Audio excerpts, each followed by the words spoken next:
The following program is a public access production. Comcast is required to provide time on this channel and make it available pursuant to franchise agreements with the communities we serve. Comcast is not affiliated with the following program or the producers of public access programming and is not responsible for the content. The following program does not reflect the opinions of Comcast or its affiliates.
On October 12th, the Teachers Association requested mediation to try to move forward toward a resolution. And on November 8th, the Teachers Association and the Board of Education will have their first bargaining meeting with the federal mediator to try to move toward that resolution. At this point, I want to say something about the purpose of tonight's meeting. We want to do everything possible to come to a reasonable and fair resolution. There have been people who have been using the S word, talking about the possibility of a strike. We want to avoid a strike. We do not want to have a strike if at all possible. Our goal is to settle the contract in a fair and reasonable way, and there are a couple of details about how that needs to be done that we want to share with you tonight. So the situation today is, despite having met formally over 24 times and having had many subcommittee meetings and discussions, the board and the Teachers Association have yet to come to agreement on anything. There are no tentative agreements on any issue at this point. I want to share some information about the Board of Education proposal. As far as compensation and benefits, when considering the Board of Education's total financial offer, teachers would suffer an overall decrease in their compensation, given what the board is offering. When you break that down, what the board is offering is a portion of CPI, or the Consumer Price Index, inflation. They're offering 90% of CPI annually, plus 55 cents a day. That's their salary proposal, as it exists today. They also, as part of the proposal, have proposed either reduced or frozen Board of Education contributions to insurance costs. The board and the teachers currently share the costs. We have a 70-30 split on insurance premiums. The board wants to freeze their portion to a specific amount, and they want to leave it there and have teachers pick up all future increases no matter what. That means that under their proposal, every year, teachers would take home less and less money.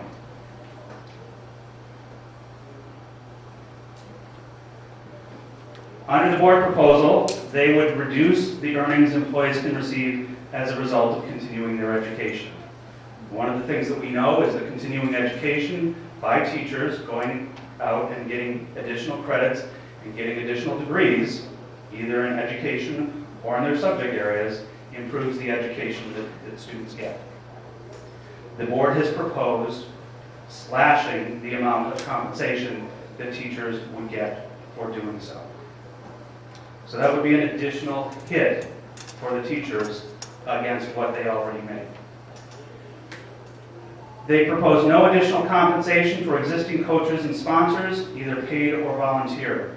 And it's important, we didn't go back and count up when the last time was there was any money added to that stipend schedule, but it has been more than 10 years since any coach or any sponsor has been given additional compensation for the coaching and sponsoring that they do. And the board's proposal, as it sits on the table today, includes a proposed reduction from 2 preparation periods per day to 1 preparation period a day. Currently in our school, there are 7 periods in a day. Teachers teach 5 periods, and they have 2 preparation periods.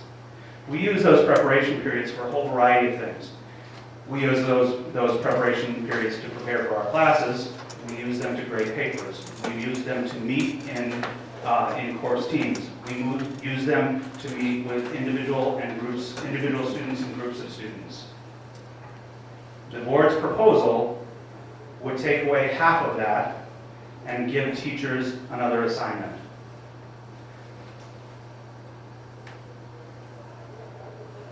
For newly hired teachers, the board has proposed a salary structure that would lead them, those newly hired teachers, to earning less money every year they stay in the district. So if they're hired for next year, they would make a certain amount of money. The following year, they would make less money.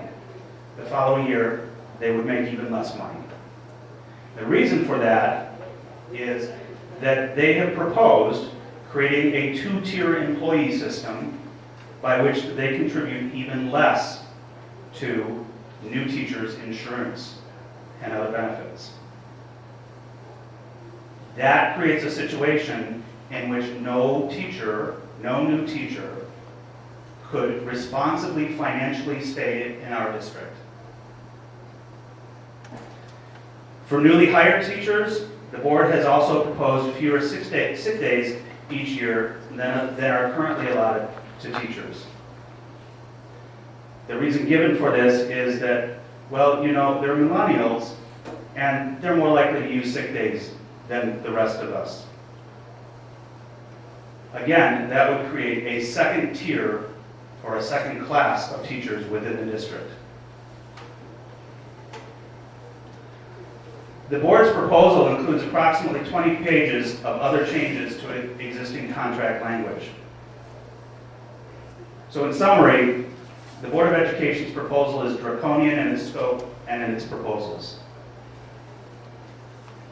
I'm going to say this again, but I think the one thing that everyone here should take away from this is that the board's proposal, based on the effect that it would have on teachers and their willingness to stay in the district, would damage the program the district can offer, and it would harm the students and the community.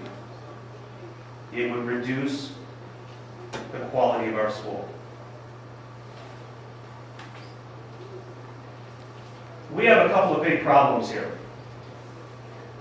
One of these problems is, as Superintendent Doug Domaraki has repeatedly said, District 94 doesn't have a spending problem.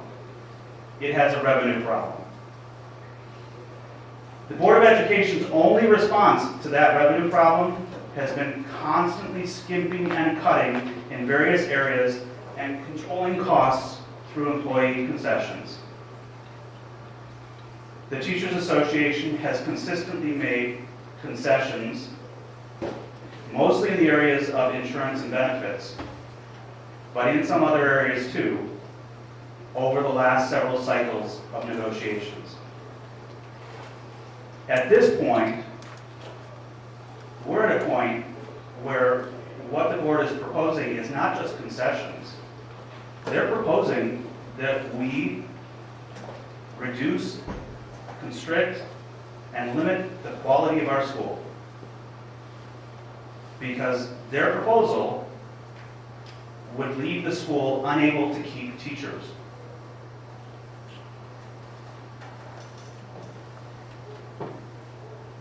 The second big problem, the Board of Education seems to approach bargaining not as an opportunity for collaborative problem solving, but as a contest that must be won. This has been detrimental to the relationships across the district and throughout the district.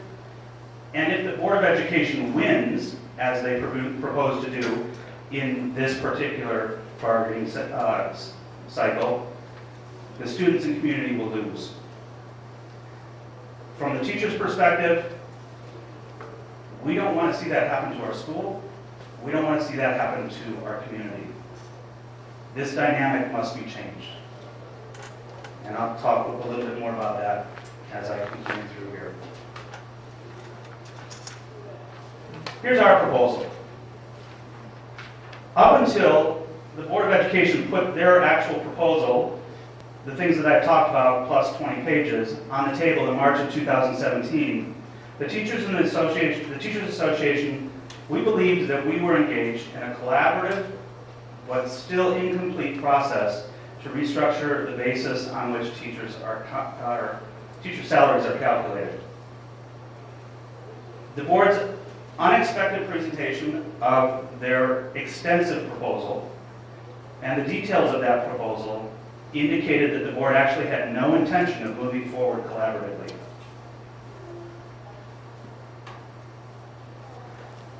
The Board of Education's proposal forced the Teachers Association to construct a counter-proposal that effectively responded to the intent and realities of the Board of Education's proposal. A lot of people have heard or heard of what Board President Gary Sake said at, I believe it was the September board meeting, when he suggested that the Teachers Association had made outrageous proposals. The Teachers Association put together a proposal which allowed us to respond to the board in the way that the board insisted we proceed with their proposal. Both sides have a great deal of room for movement in their proposals. And we're willing to negotiate in good faith, as we have been doing, and to continue that negotiation toward a satisfactory end when the board indicates that that's what they're willing to do as well. That will be indicated by the proposals that they bring to the table.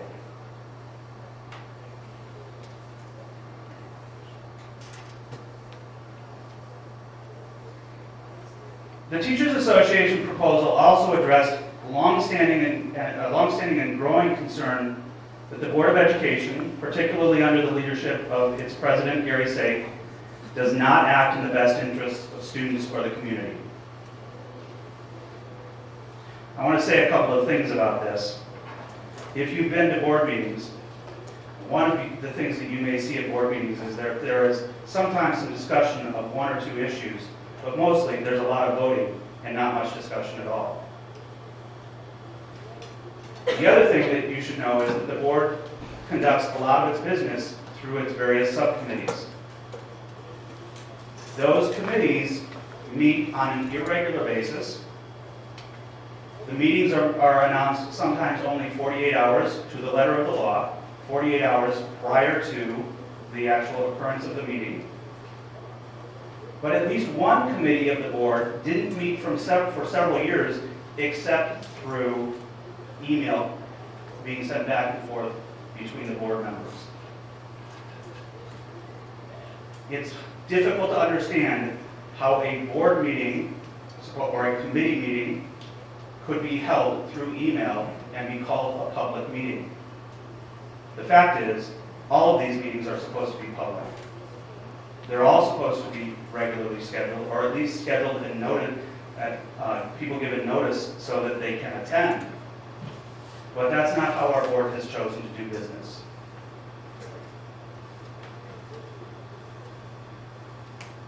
Our proposal puts forth what we want, which is a fair and sustainable salary and benefits package that will attract and retain quality teachers and staff over the long term.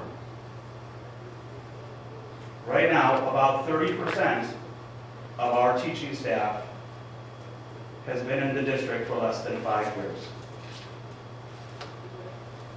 If we expect those teachers who we think are good teachers and who are doing good service to our students and who are doing good service to our community, if we expect those teachers to stay here and continue doing that good service, they have to have reason for doing so.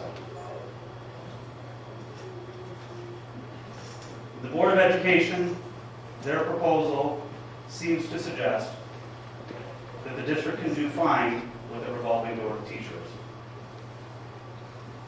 replacing large numbers of teachers year in and year out. We don't want to see that happen. We don't want to see that happen to our staff. We don't want to see that happen to our students. And we don't want to see that happen to the community. That will not serve the community well. In addition, the Teachers Association has proposed that the Board of Education create a series of opportunities for all the stakeholders in the community, the students, the parents, the residents, everyone who's involved, to become more involved in decision-making for the district, school, and students, and for the community. These proposals include a Board of Education commitment to manageable and legally compliant class sizes. They also include the creation of a task force including all stakeholders, students, parents, voters, everyone involved in the school system, to address and plan for the long-term financial stability of the school district. This is something that we have raised with the board repeatedly throughout our negotiations over several cycles. The board has chosen not to address it. We all know that the board has limited resources. The board is well aware of what their limited resources are, and as I've said before, their practice, their decision, has been to scrimp and cut and try to make do.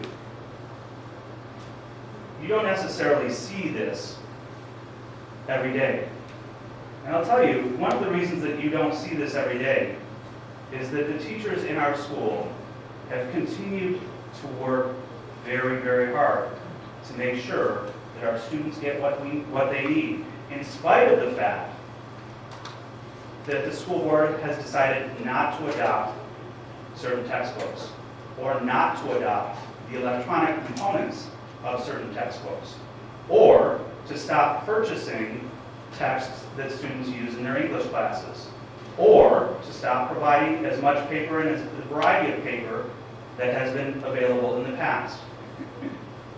I could go on, but I could probably list 10 pages worth of things that have been stripped and cut and squeezed out of the budget over the last 10 to 15 years.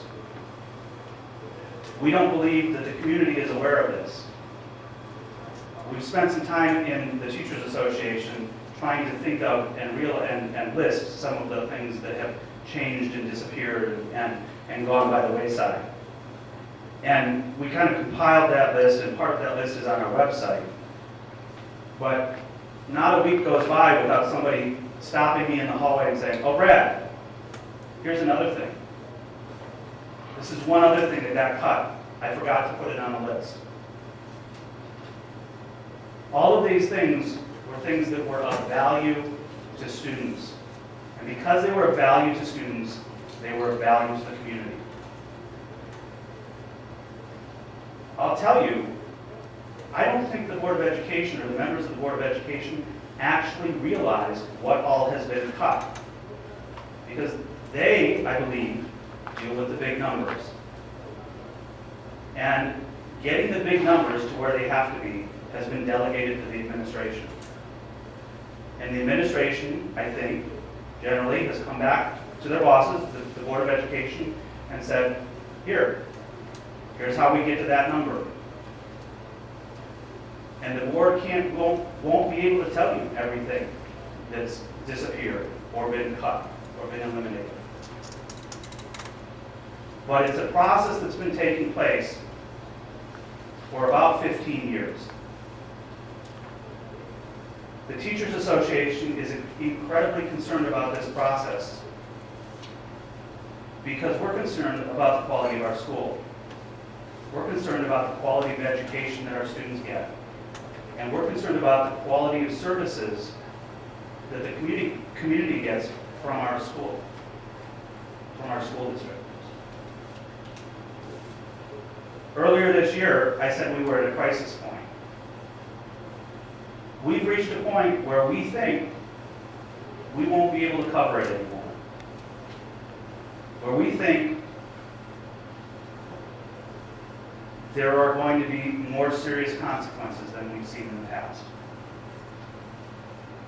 Because the scrimping and the cutting, and we can do without that, and maybe next year, and no, we don't really need that, is going to really affect the students in ways that we haven't seen before. If you ask me, can you quantify that for us? Can you describe that for us? I don't see how it plays out. I just see it coming down the railroad. That's the train that's coming down our railroad.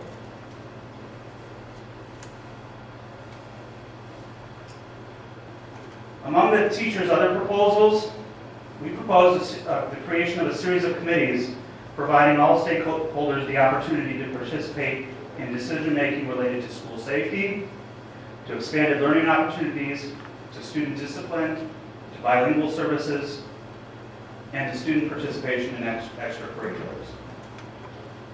Basically what we're proposing here is that the board comes to the community and reach out to the community and say, okay, here's our situation.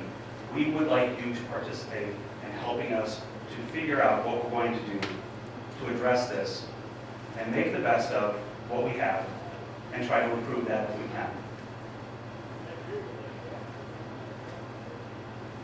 The Board of Education has refused to discuss or even acknowledge any of these proposals. That's the bottom line.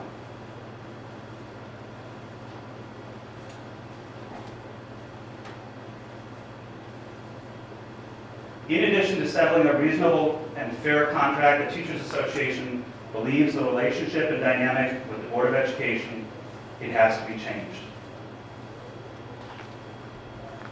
Negotiations have gotten harder and harder. Negotiations go on more consistently and for longer. This is not a good situation for the school to be in.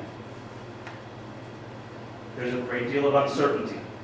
There's a great deal of anxiety. There's a great deal of concern about where we are and where we're going and whether our Board of Education will take this school where it needs to go for the students and for the community. We believe that the community, those of you who have come out for this meeting tonight, your neighbors, your friends, the people who go to your churches, whoever it is that you associate with and are friends with, we believe that you are the key partner in changing the tone, in changing the atmosphere, and solving the problems. And that's why we've asked you to come out here tonight.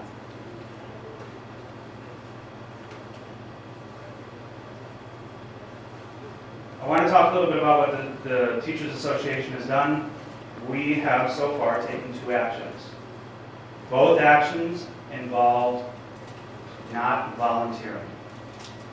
We've been volunteering to do a lot of things. That's one of the ways that we have covered for the scrimping and the cutting. We've been volunteering. Since starting the school year, the Teachers Association, we've taken 2 actions to indicate the lack of progress toward a new contract. These actions have alerted the community to the situation, and hopefully they've signaled to the board our resolve that any new agreement will be fair and responsible and will ensure the district can attract and retain high-quality teachers over the long term. We have seen no movement in that direction yet. I will say, though, that as we take actions, our intent is to signal to the board that change needs to happen. The two actions that we have taken: after Labor Day, teachers who have been working as unpaid volunteer sponsors on student organizations, they suspended their volunteerism until a new contract is settled. And since October 2nd, teachers have declined to fill voluntary internal substitution requests. Those are the two things we decided to do. Essentially, we've stopped volunteering.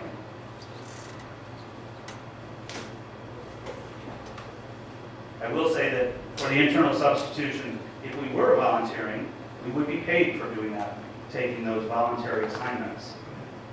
We have chosen, we believe that this is such a serious situation, that we have chosen to stop volunteering for something that we would otherwise get paid for.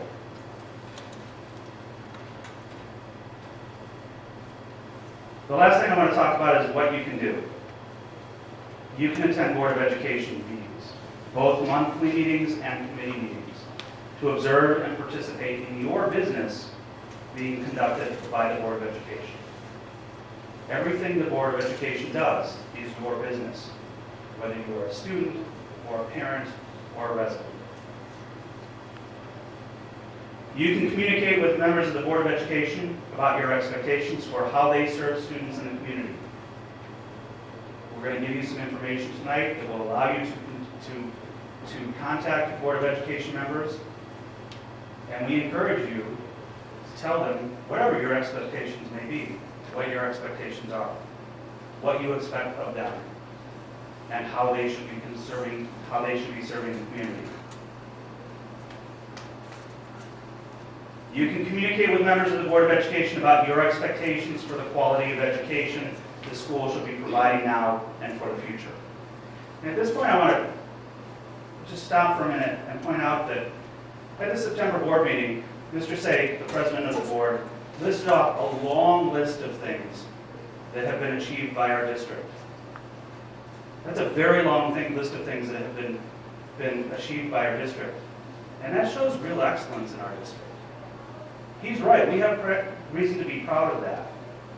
What Mr. Say didn't say is that the things that he was talking about, those things have all been accomplished because of our students and because of the people standing around this room who are teachers and educators in our district.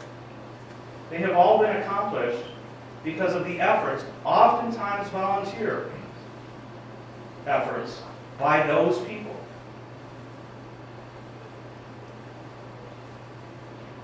He's glad to sing the praises of the district.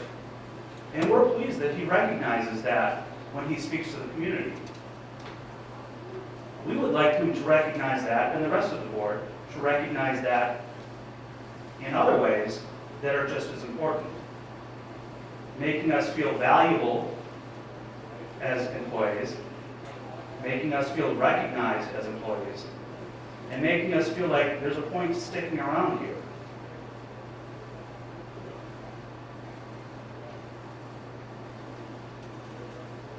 You can also communicate with members of the Board of Education to urge them to settle a fair contract that will benefit students in the community over the long term. And when I say over the long term, I want to make clear that I'm not talking about the terms of the contract, whether it be 2 years or 3 years or however long it might be. Our community needs to take a look at our situation and consider what needs to be done to ensure the quality of our school district for the next 20 to 30 years. The board simply refuses to wrestle with that question. We've tried to get them to do it. Having failed at getting them to do it, we've come to you, the community, to make you aware of the situation and to ask you as community members to act as community members, to act in your own interest. to advocate for what's right for students in our school and for the community as a whole.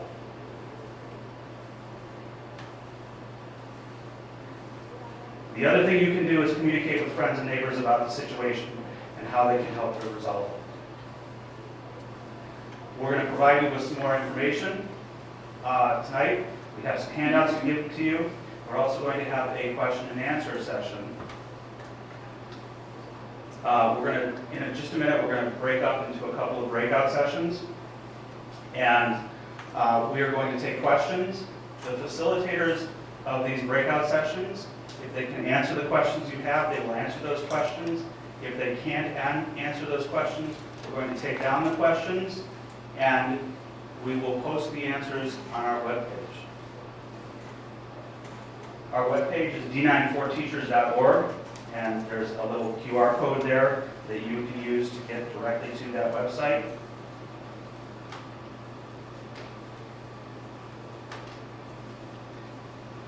Before we get into the breakout sessions, and I want to thank you for coming, and I'm going to encourage you to look for updates for more information on our website, on our Facebook page, D94Teachers, the West Chicago High School Teachers Association, and on Twitter at D94Teachers.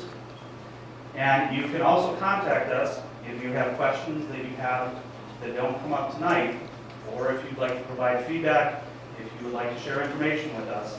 You can contact us through the website. There's a little button there that you can contact us through, or via email at TPR of D94. That stands for Teachers, Parents, and Residents of D94 at gmail.com. TPR of D94 at gmail.com.